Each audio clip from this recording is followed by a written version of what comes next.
Okay, welcome back for Reiki Level 2 Okuden.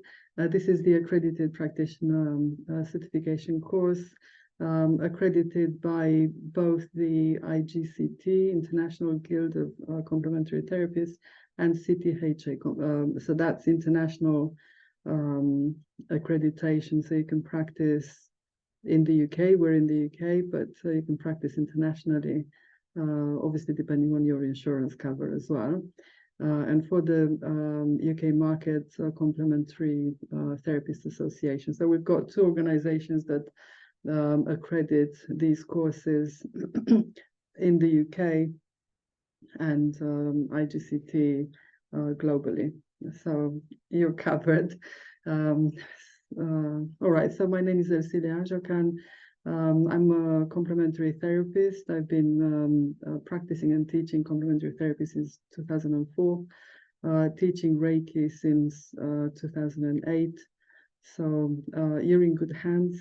I'm a qualified teacher as well as, so I have teaching qualifications. My teaching career started in '87, but teaching in other levels. And in the last few years, I've only been teaching in adult education. This course is level 2, practitioner level in Usui Reiki Ryoho and Usui Shiki Reiki Ryoho. It assumes that you have qualified at Reiki level 1, which you have. Otherwise, you would not be on this course.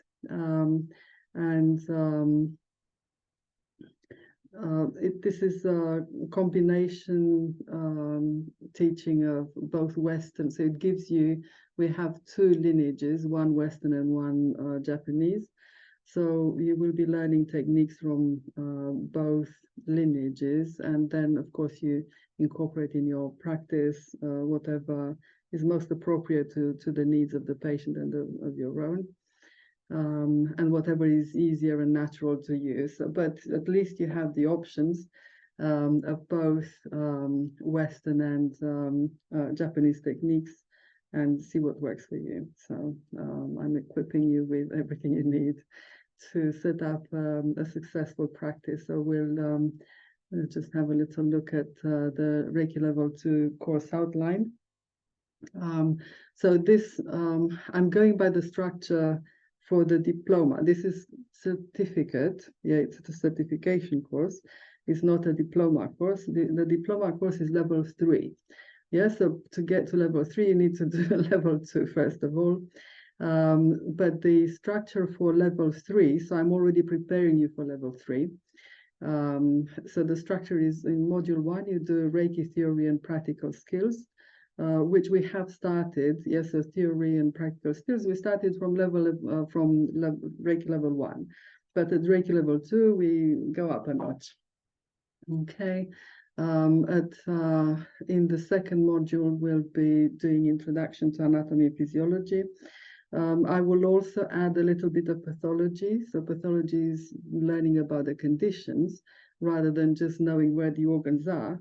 Because if people come to you because there's a problem, there's a dysfunction, so there's something wrong with the functioning and the interaction between systems. So it's important to also have an idea about conditions and how, just have a treatment plan. So you'll be doing a little bit of research on the conditions for the most common conditions for every system in the body, and what the medical system does for it and what you could do with Reiki to complement and speed up the healing.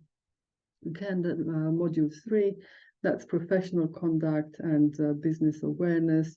So that will, in the last module, I'll be teaching you how to set up a successful Reiki practice, and also all the professional codes of conduct and everything you need to do.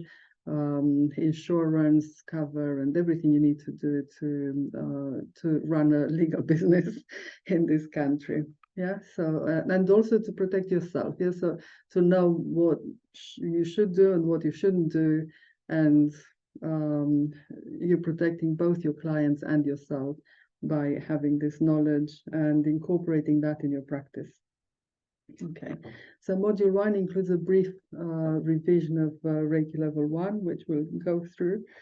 Some of the slides from the Reiki 1 course. And just briefly, I'm not going to teach that again, but we'll have a brief look at it, because you do need to remember the definition of Reiki, what it is, how it works, and all of that, so that you just refresh your memory. But also these are questions that will be asked in any written assignment or examination if you're going to sit an exam at a later date. These are questions that you need to know the answers to. Plus, they are it's information, basic information about Reiki that you need to relay to your clients. So you need to be able to define and explain Reiki as a treatment to any potential client, because if you don't know how to say it in very clear, in a clear statement, but simple enough so that you don't have to go into major explanation about how it works, but in simple enough terms that are clear and concise and convey a simple understanding of the therapy, so that you can introduce potential clients to the therapy. So that is part of not just revision, but moving into professional practice and how you would explain that to potential clients. And also in the treatment, you may have questions from clients, so you need to know how things work.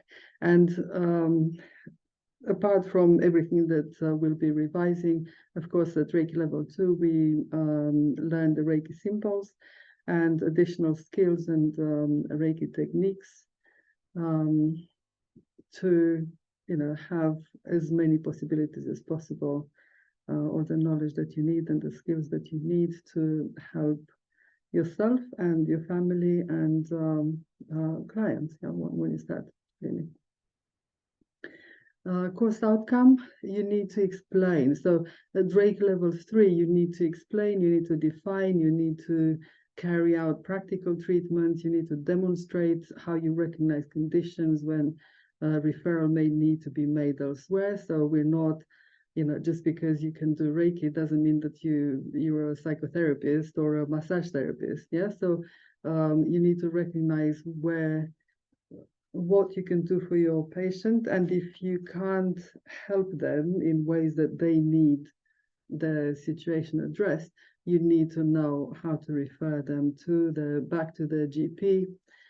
If you notice things that they may not be aware of, you need to refer them to the GP or to an osteopath if they need adjustments, or another therapist if you don't practice reflexology and you know that reflexology would be very helpful for their condition, then you would be referring to another therapist. So it would be good to also be able to network with other therapists and exchange information and refer clients to each other. So that's part of setting up business and networking and all of that, to grow your business.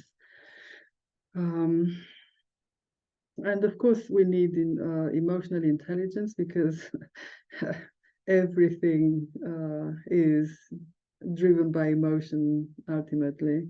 So we can't rationalize everything, but we act on emotions before we even know it. So we need to develop a bit of emotional intelligence to recognize what's happening in ourselves, to be able to voice our emotions, name them, and work through them, but also recognize that in clients or friends or family. So by the end of this course, you'll be able to do all of that and use the Reiki symbols for self-care to treat others in person and remotely. Yeah, so at Reiki Level 2, we learn remote healing, distant healing.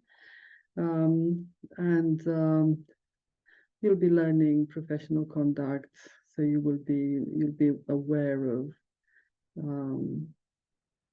all the codes of practices that of practice that are necessary, whether you're becoming a member of the Reiki Federation or Reiki Council or whatever, or another therapy organization like Complementary Therapy Association or IGCT as well. So I would suggest IGCT because they have global coverage, not just UK.